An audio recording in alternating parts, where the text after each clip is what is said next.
Hello everyone, welcome back to the channel. Senior citizen को budget 2025 में क्या benefits मिले हैं, आज इस वीडियो में ऐसे 5 बेनिफिट्स आपसे डिस्कस कर रहा हूं जो कि एक सीनियर सिटीजन को मिले हुए हैं। दोस्तों, इंडिया में सीनियर सिटीजन की जो संख्या है वो 10 करोड़ से भी ज़्यादा की है। अब इसमें जो ज़्यादातर सोर्सेस ऑफ इनकम होती है सीनियर सिटीजन की, वो पेंशन की इनकम होती है, एफडी की इंटरेस्ट होती है, सेविंग बैंक की इंटरेस्ट होती है या फिर रेंटल इनकम होती है। तो इन इनकम पे टैक्स किस तरीके से इनकम टैक्स में चार्ज किया जाता है, इसके लिए सीनियर सिटीजन की एक स्पेसिफिक एज बताई गई है।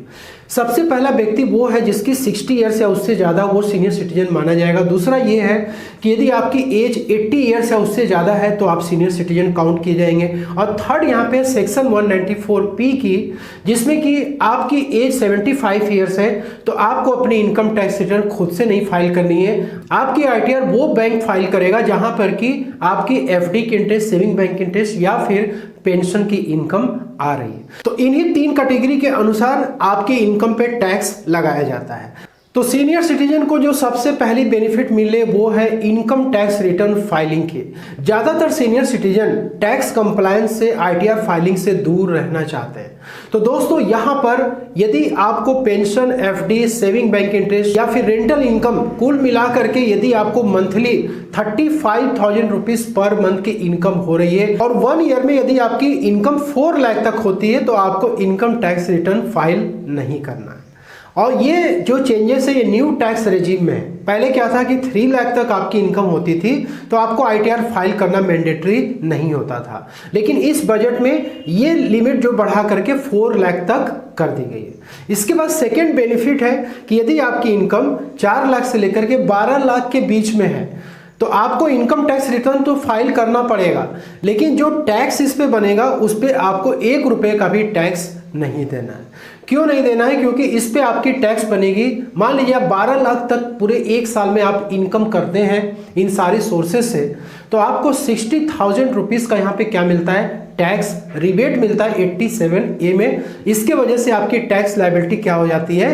नील हो जाती है। और जो थर्ड बेनिफिट है वो है TDS की। नॉर्मली यदि आपकी इनकम 4 लाख तक आती है तो आपको ITR फाइल करना मैंडेटरी नहीं होता है, लेकिन आपके किसी इनकम पे यदि TDS कट चुका है और वो 50,000 से ज़्यादा 1 साल में कट चुका है तो आपको ITR फाइल करना मैंडेटरी हो जाता है। TDS में भी आपको तीसरी बेनिफिट ये मिल रही है कि आप यदि फिक्स्ड डिपॉजिट करा रखे हैं, यदि आपको 1 साल में 1 लाख रुपए का इंटरेस्ट इनकम होता है तो आपका कोई भी TDS बैंक या पोस्ट ऑफिस डिडक्ट नहीं करेगा।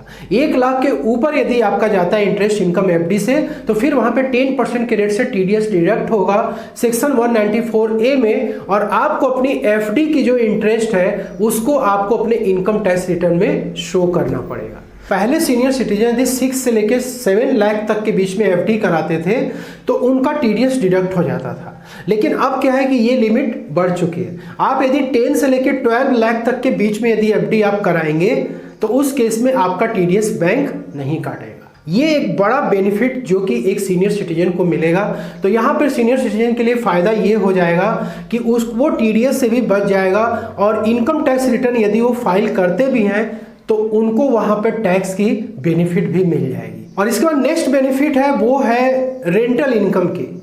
तो सीनियर सिटीजन की ज़्यादातर मेन सोर्स ऑफ इनकम होती है रेंट से।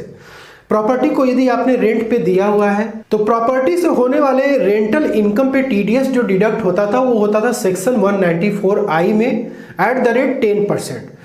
और वहाँ पे एक कंडीशन ये थी कि यदि कोई व्यक्ति आपके मकान को 20,000 रुपीज़ पर मंथ के किराए पे लिया हुआ है, मतलब पूरे होल ईयर में वो 2,40,000 रुपीज़ तक यदि आपको रेंट दे रहा है, तो उस केस में कोई भी TDS सेक्शन 194I में डिडक्ट नहीं होता था। लेकिन उसके बाद की जो इनकम होती थी, यदि 20,000 के ऊपर आपका रेंटल इनकम होता था, यानी कि 1 ईयर में 2.4 लाख के ऊपर जाता था, तो फिर जो टेनेंट है वो क्या करता था? TDS डिडक्ट कर लेता था @10%। अब वो आपके पैन नंबर पे डिपॉजिट कर देता था। तो TDS डिडक्ट होने की वजह से एक टैक्स की कंप्लायंस क्या हो जाती थी, सीनियर सिटीजन के ऊपर बढ़ जाती थी। क्योंकि अल्टीमेटली अब आपको पता है कि आपकी जो भी डाटा है टीडीएस की, वो इनकम टैक्स के पोर्टल पे रिपोर्ट होना स्टार्ट हो चुकी है।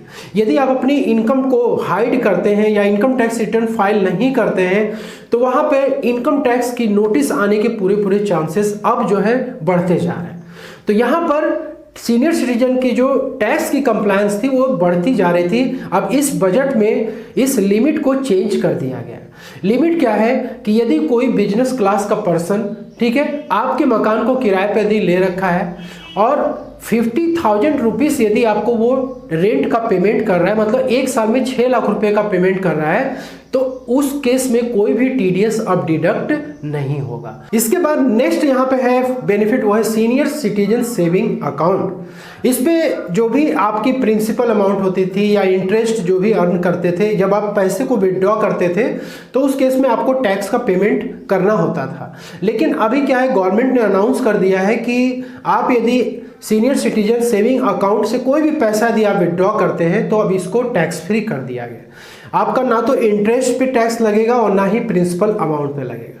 तो ये 5 बेनिफिट्स जो कि एक सीनियर सिटीजन को न्यू टैक्स रेजिम में बजट 2025 में मिल रही है, और ये जो रूल होगा ये आपका 1 अप्रैल 2025 से एप्लीकेबल होगा। इसके अलावा यदि आप ओल्ड टैक्स रेजिम में अपनी इनकम टैक्स रिटर्न फाइल करते हैं तो वहां पे कोई भी चेंजेस अभी तक नहीं है। एज इट इज जैसे चला रहा था दोस्तों उसी तरीके से चलेगा। लेकिन एक सीनियर सिटीजन को ज़्यादा फायदा जो मिलेगा वो मिलेगा न्यू टैक्स रेजिम में।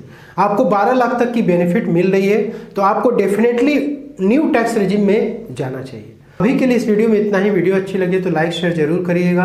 मिलते हैं नेक्स्ट वीडियो में। Thank you so much for watching.